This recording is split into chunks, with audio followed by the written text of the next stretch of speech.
因应美国的贸易政策，但跨党派7个立委是去访问美国，有去到因的商务部来讨论晶片进出口的议题，也有中国透过咱台湾生产地问题。而且咱立委嘛有见到美国众议院前议长佩洛西，也是搁再强调美国对台湾的安全、经济甲民主的支持。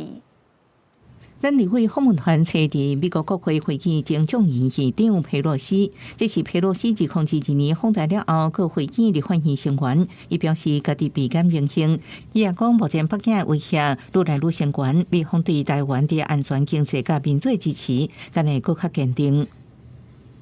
咱台湾的立委嘛，大致伫美国商务部内底，甲管制美方出口的工业甲安全局见面，即个伫川普对顶关税政策之下。台湾甲美国进出口的问题，嘛可能是讨论的重点。因为访问团同时伫华盛顿总部执行理事那英陪伴之下，进入美国商务部甲工业安全局会谈。参加立委透露，会中讲到中国生产地问题，甲川普政府上晓的贸易逆差。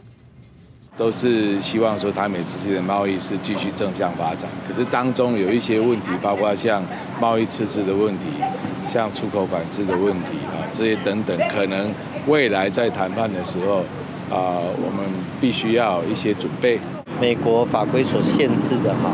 那在台湾生产的这些高科技的晶片、先进的晶片，是不是会经由不合法的方式落入他们所禁止的第三方哈？他们非常重视这一点。就在同一日，川普政府宣布对中鹰派的国安顾问瓦尔兹要转任美国驻联合国大使。国安顾问由国务卿卢比奥兼任，但立委认为这人事变动未影响台美关系。尊重美国的内政。